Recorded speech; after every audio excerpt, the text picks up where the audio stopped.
ngayon tayo sa warehouse. 7:35 ng gabi dito sa British Columbia. Araw ng Biyernes. Bali, panggabi tayo ngayon at almost naka 50 to 55 hours tayo ngayong week. Ang nangyari kasi, nagpapatulong tong Chinese na kasamahan namin na may treatment na naman siya nung isang Chinese food doon sa part ng Burnaby area. May treatment kami noon last year, nag-conduct kami, pero dahil mag-Chinese New Year, gusto ng boss na pulido at walang issue. And then, nga pala, yung boss na yun, yung may-ari, galante. So, nagbibigay ng tip. Wow, wala naman kaming choice kundi tanggapin kasi talagang inaabot nyo eh. Nasa 500 din. So, siya pa yun, di ba? Kaya sinasama ako nung Chinese kasi ako lagi sumasama sa kanya. Ako naman, walang problema. Bayad naman tayo, overtime, di ba? Kasi more on hourly tayo ngayon at overtime ang kinikita natin. Pero sabi ng manager natin ngayon, babaguhin yung role ko. Gagawin akong parang RPH mode na ako, which is maraming kitaan, more commissions. So, okay yun. Sanay naman tayo sa galawang mabilisan eh, kaya kakayanin natin. So, yun. Pupunuin ko muna itong mga dapat kong punuin kasi Friday ngayon, para next week sa Monday, hindi na ako dadaan dito. Dire-diretso na akong mag-start ng work. Tapos mamaya, magkwentuhan tayo doon sa Burnaby Mall sa may parking lot habang inaantay yung kasamahan ko. So, kita-kits tayo din mamaya.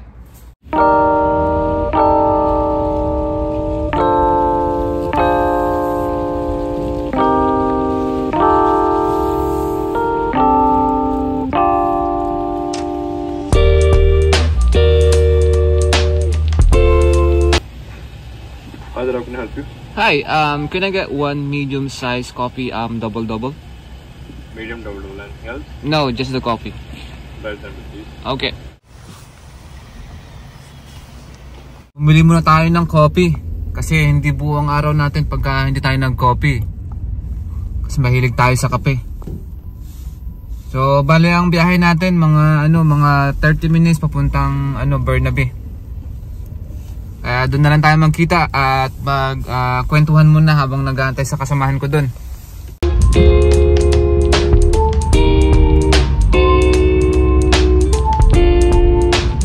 Ayan, bali nandito na tayo sa may Crystal Mall dito sa may loading bay.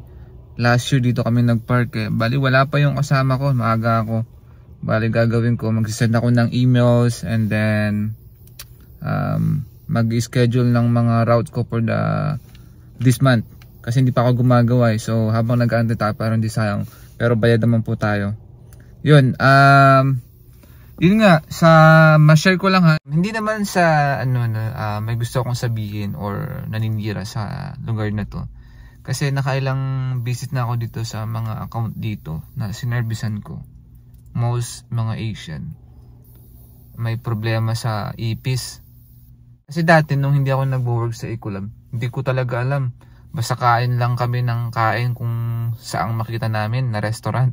Pero ngayon nung nag-work na ako sa Ecolab, nalaman ko kung ano yung malinis na pwedeng kainan. Kaya yun, karamihan dito may mga issues sa cockroaches kasi madumi yung kusina. Mamaya pakita ko sa inyo yung ititreat namin. Hopefully makakuha tayo ng clip. So nga pala, gusto ko pong i-share sa inyo yung mga taga dito sa Canada, lalo na dito sa British Columbia, yung mga gustong lumipat dito sa lugar namin at naghahanap ng trabaho. Yung department po namin, nag-hire po sila ng 3 tao. Kung interesado po kayong lumipat ng panibagong trabaho at alam niyo po yun, yung mag-explore ng bagong experience. Kasi kami, most ng mga katrabaho ko, iba-ibang mga field na pinagdaanan before bago sila nag-jump dito.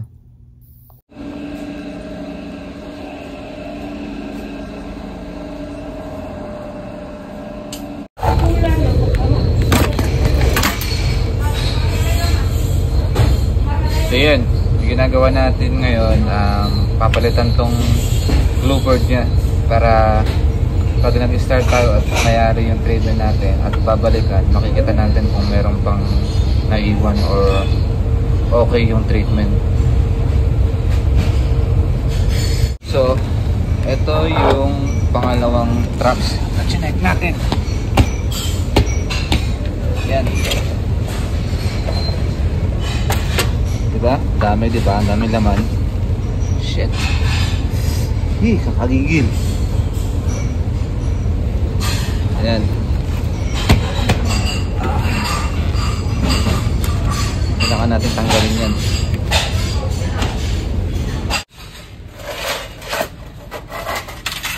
Ayan. Sa part ng boiler area. So bale yan, ang ginagawa ko, pinapalitan ko yung mga glue boards sa lahat ng traps sa palibot ng kusina. And then, ang purpose nito ay para malaman namin kung saan yung pinakagrabe na senyales kung saan doon nag-hide yung mga cockroaches. Gaya kanina yung pinakita ko yung isang traps, ang dami. So, nagtatago yung cockroaches sa loob ng wall. Doon sila naglinis. Masaklap lang kasi itong kusina nito ng restaurant na to, madumi. Luma na din at wala silang care sa mga ilalim-ilalim. Yun nga lang masaklap. Kaya tuloy lang muna tayo sa pagpapalit ng mga traps. Pasintabi po sa mga makakapanood ng video na to. Medyo sensitive po yung makikita nyo na cockroaches sa mga traps. Kaya pasensya na po. Kailangan ko lang pong ipakita at para malaman nyo yung mga ginagawa namin as pest control technician. Ayan, kinausap na kasama ko yung boss.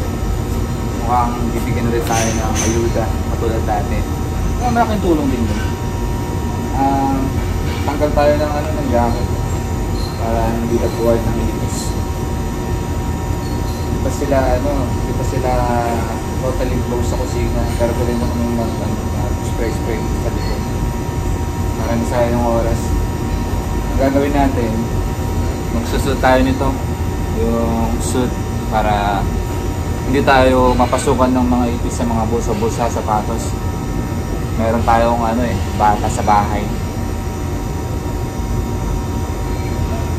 Saklap lang, madumi ang kusina. Mamaya bibidyuhan ko kasi nandito yung boss hindi ako makapagpaalam. Sulpot-sulpot lang tayong kumuha.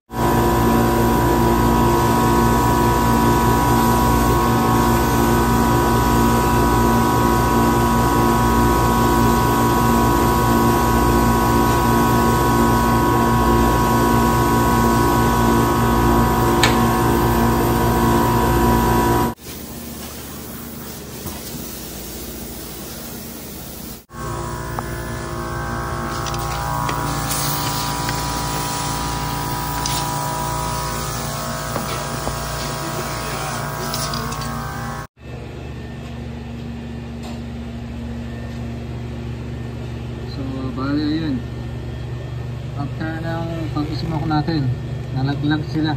Ayun gilid, ilalim. Ayan, ang dami sa ilalim. Ayun.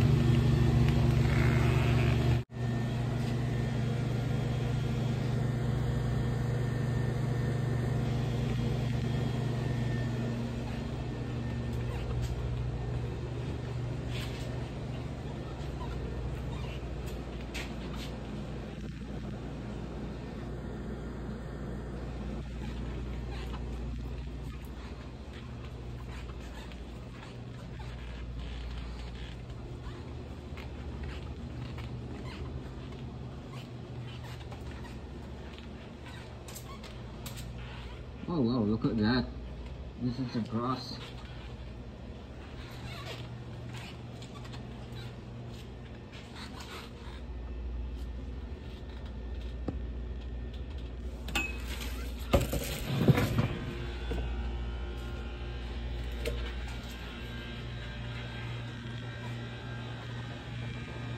So, bali magpe-break lang muna kami ni Gideon.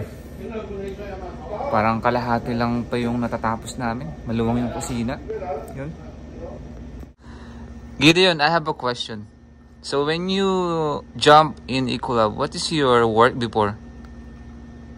You work in the office? Yeah. Oh, okay. And then you have oversee marketing. Marketing, right? Yes. And you have a nice job, right? Depends on what that means. So Yeah. Identify of the nice job or not, but Well, it I depends on like the job person. before. Yeah. Yes. Yeah. Yeah.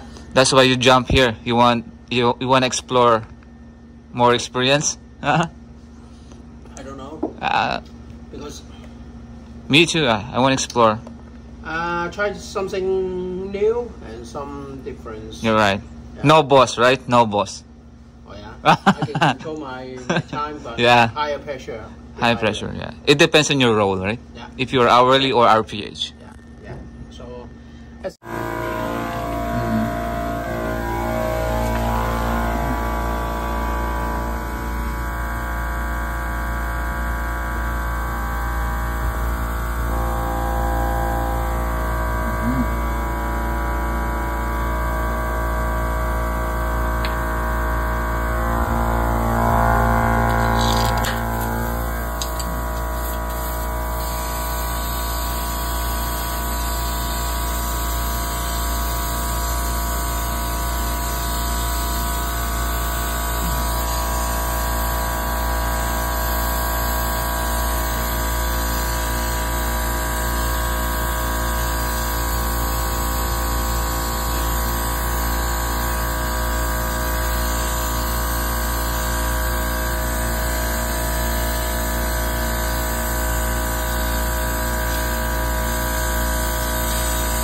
So yun, nayari na din kami.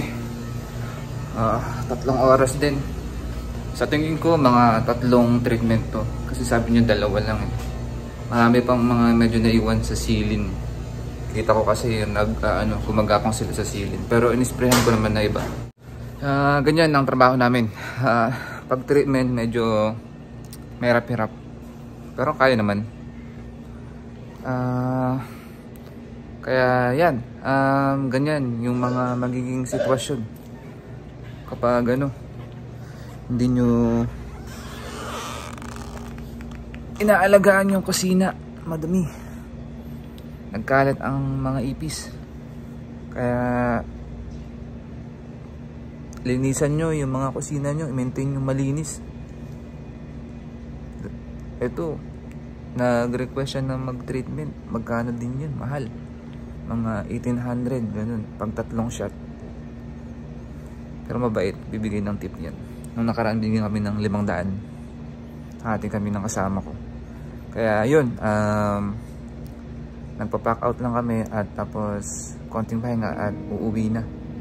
Kaya salamat sa panonood nyo at pasintabi sa mga napanood nyo ngayong araw na to.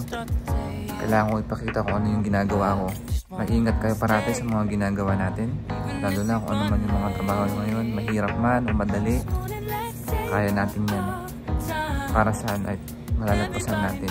Kaya thank you guys sa panonood.